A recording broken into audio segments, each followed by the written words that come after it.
నీకు ఒక 3 రకాల టిప్స్ చెప్పాను. బండ గుర్తులు 2, మెయిన్ గుర్తు 1. ఓకేనా? అందరికి అర్థమైంది కదా? అవి ఏంటి అంటే క్రాస్ గురించి. ఫ్రంట్ పార్ట్ క్రాస్ అనేది మనకి ఎలా అర్థమవుతుంది అనేది అవి చెప్పాను. అవి సింపుల్ టిప్స్తో చక్కగా వాళ్ళకు కూడా అర్థమయ్యేటట్టుగా నీకు అర్థమైన రీతిలో చెప్పు. సరేనా? చెప్పు. ఫస్ట్ ఆది జాకెట్ లో డిజైన్ చూసుకోవాలన్నా. మామూలుగా ఇచ్చిన జాకెట్ డిజైన్ అనేది ఇలా చక్కగా ఉంటుంది. మామూలుగా క్రాస్ గుర్తు పట్టాలంటే ఇలా క్రాస్ లో ఉంటుంది డిజైన్. ఇది మెయిన్ గుర్తా బండ గుర్తా? బండ గుర్తు కాదు, మెయిన్ గుర్తు. మామూలు గుర్తు ఇది.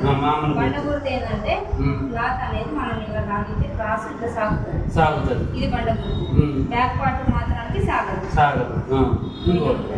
ఇంకోటి మెయిన్ పన్నా ఉంటుంది. పన్నాకి ఒకసారి ఎక్స్ప్లెయిన్ చేయి. పన్నా ఏంటంటే ఇది మామూలుగా అయితే ఇట్లా ఉంటుంది. క్రాస్ చేస్తే ఇలా ఉంటే ఏమంటారు? ఇలా ఉంటే అడ్డపన్నా, ఇలా ఉంటే క్రాస్ అంటారు. ఈ క్రాస్ అనేది ఎక్కడ ఉంటుంది బ్లౌజ్ లో?